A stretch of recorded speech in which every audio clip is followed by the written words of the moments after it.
So this is about Bitfarms actually. So throughout all this like Bitcoin Nashville and all this like other stuff that's going on, this story maybe kind of got swept under the rug a bit. But while I was at Nashville, I did hear about this story where um, I think I actually heard about this a little bit before Nashville actually. But Bitfarms lost the court case where it was ruled that they were unreasonable in imposing a 15% threshold for the poison pill. So usually poison pills are 20%, right? So which means that like if a company is trying to acquire you and you don't want them to acquire you, like what's happening with Riot trying to acquire Bitfarms, they can implement the company that's trying to be acquired, that's like trying to resist the acquisition. They can implement a poison pill, which is kind of diluting the person that's diluting the company that's accumulating your shares once they hit a certain threshold. So Bitfarms has set that threshold to 15%, but a court ruled that that was unreasonable. They should set it to 20%, like how it is in any other poison pill policies. So Bitfarms was forced to amend their poison pill to 20% as the threshold, which means that now Riot can acquire up to 20% or 19.9% of the company without triggering the poison pill. So before they were limited to 14.9%, right? Now they can get up to 19.9%, and you bet that they will get up to 19.9%. I haven't seen an announcement, but I'm pretty sure that they will get up to that within the coming days. Yeah, this is going to help them with their bid to acquire Bitfarms, and it's certainly going to help them get more votes in terms of trying to place their allies onto the board of directors, which they've already suggested 3 names to be put on the board of directors, and that vote is scheduled for October 29th, 2024. So yeah, if you don't want Bitfarms, if you don't want Riot to acquire Bitfarms, and you're a Bitfarms shareholder, you better vote against this, because Riot is going to acquire up to 19.9 and then try to get allies and try to like make the vote go their way. And they even launched a website, a betterbitfarms.com, which yeah. Anyways, so that's the news around the poison pill. And I also want to bundle one more part to this, which is Bitfarms' July operational update. So they just named the highlights, but the highlight, I think the biggest highlight, is that they earned 253 Bitcoin in July of 2024, which is a large noticeable increase from their June numbers, which I think was 180 something. So it's a nice increase there, although they did add a lot of exahash. That's the main contributor, right? They didn't get like that much more efficient, but because they added a lot of exahash, they do have a lot more Bitcoin per month now that they're mining, which is nice. And they added 111 of those 253 Bitcoin that they mined to their treasury. So their treasury now holds over 1,000 Bitcoin, which is nice, because I think when I first started buying the stock, they had, I don't know, like 800 something Bitcoin, and then now they've increased that by 20%, which is nice. And then all they're still moving ahead with all their expansion plans. I'm not gonna like get into too much detail about that because of time, but yeah, that's the operational update. So now is the time that I want to pass the questions to you guys. So if you guys have any comments onto what you think about the Bitcoin or the Bitfarms poison pill being amended to 20% now, and do you have any comments about what you thought of the July update? Oh, and also give it a grade, right? I'll say my grade later, but if you guys want to give it a letter grade, right? A, or you can use pluses and minuses too, or A minus, B plus, whatever, right? If you want to give it a grade of this July update. So yeah, anyways, take it away. Okay, sure. I'll go first. So overall, I think that kind of sucks for Bitfarms overall, like having to raise up to 20% was it, and then like Riot owning a max of 19.9%. Um, if you're like a total Bitfarms bull, this isn't necessarily good news, but in hindsight, I haven't really seen Bitfarms shoot up to like close to five in a bit. So um, I don't know about right now, but I don't know if Riot necessarily has like almost 19.9%. You can like correct me and interrupt me if they do, but when that time comes, I'm sure we'll probably notice it might be good for us then. And if, to be honest, if the stock ends up going to five, I might possibly sell, but I feel like psychologically when we're like at the five, I probably won't. It's all like a game at the same time, so we'll see when we get there. For now, it's good news and bad news.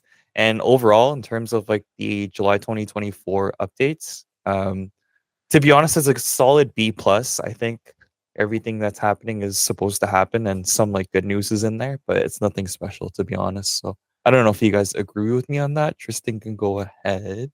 Yeah, so as a Bitfarm shareholder, I'm not a huge fan of the bid attempt by our good friend Riot. I think that they're severely undervaluing the company. I think that their way of doing business on this has been extremely unprofessional and across the board. It's not a company that I have much interest in working with in any way, shape, or form, or having acquired Bitfarms. So from that perspective, I would not be inclined to have them, take a replace or put on any board members or anything like that. And I don't like them in being able to increase their hold up to 20% or just under 20%. They've already started buying more shares from what I saw in news sources. If I recall correctly, they've already hit 16.9 or something like that. So they're already just gearing up for that, which is very unfortunate. Um, so I think on that front, it's not exact. I wouldn't call it good news for Bitfarms. It's definitely something that could cause a fair amount of FUD, particularly at a time when Bitfarms will be potentially running for October, for example. Like that is in the past been a fairly good month for Bitcoin miners. So if there's any FUD with regards to the this board members factor, that would be a bit of a problem. And then in addition, I would say um, with regards to their operations, I think it was perfectly fine. It's not great. It's not amazing. It's not particularly exciting. It's not like they had an upset. They undershot the exahash again, which is not ideal. But their operations are perfectly fine. Nothing, no glaring issues. All in all, it's not really a big deal. It's just like there's no problems. I feel like that's more so what I'm concerned about with regards to these operationals is that are you generally on track with your plan? Yes, they're generally on track with their plan. And are you surrounded by pitfalls? And they are not surrounded by pitfalls besides Riot. So I think it's in a good spot. What was your letter grade to the July updates for Bitfarms, Tristan? Give it like a B. It was fine. Right. Yeah. I would agree with that. So I would also give it just a solid B, not a B minus, not a B plus, just a B. And this is because I think it wasn't mentioned in the highlights. What Tristan was saying earlier about them missing their total exahash, what is meant by that is I think if you click into the press release, they're on their actual press release. It says that they got up to 11.1 exahash operational, which we were promised 12 exahash by the end of June, I believe, right? So end of first half of 2024.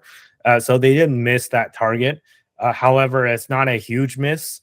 And I would like to see it hit 12 exahash or more at some point. But I think we shouldn't get too caught up on that. And I'm like trying to be as objective as I can, even though I am a Bitfarms shareholder. So of course I will be a little bit biased, but trying to be as objective as I can. I think the way that we should look at this exahash growth is that it's not a linear scale, right? So it doesn't just increase by like 0.01 exahash like every day or something like that. So what happens is that they suddenly install a bunch of miners when the shipment arrives, and then whenever the power company turns on the power, they turn on the miners, and then their exahash goes up like by a step all at once, right? So it's not like a linear scale; it's a step scale when they increase their exahash per second. So you're sitting there thinking like, oh, they're only at 11.1, but they promised 12.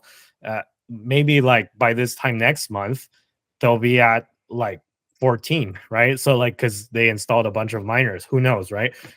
So I believe that Ben Gannon, the new CEO of Bitfarms, he did reiterate that they're still on track to hit their 21 exahash goal by the end of this year.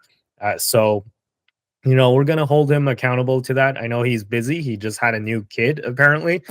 So he's probably a little bit distracted these days, but hopefully not too distracted. Because, congrats to Ben. But we do have a lot of our wallets on the line, too. So, yeah, take care of his kid, but also take care of shareholders, hopefully. And I have full faith in Ben. He's a great guy. So, yeah, anyways, that's my thoughts for the updates. In terms of the poison pill, I don't really have that much to say about that. Obviously, it's not great, and I'm not a shareholder in Riot for a reason. I think their operations are not the best, yeah, like it's just they've had a lot of hiccups in terms of like expanding their hash rate. Riot. And I think Bitfarms is a much better run company. So I'm not a big fan of like a worse run company acquiring a better run company, especially when I'm a shareholder in the better run company, right? I think Bitfarms will be much better by itself rather than under the umbrella of Riot. So yeah, I'm gonna obviously vote against whatever Riot is trying to do, putting their own people on the board, right? And not to like insult the people that they've suggested. I'm sure they're great people, but I have no trust because Riot is the one that's naming them, right? Just sorry, I'm gonna vote against whatever the I don't have that many shares, by the way, so like my votes will probably not change like in the grand scheme of things, right? Like I have a lot of shares in my opinion, but I don't have a lot of shares in like just objectively. So for what it's worth, I think in my opinion, and you vote however you guys want to if you're a Bitfarm shareholder, but in my opinion, I think that as Bitfarm shareholders, it's in our best financial interest to vote against this proposal when the meeting happens in October. October 29th is the date.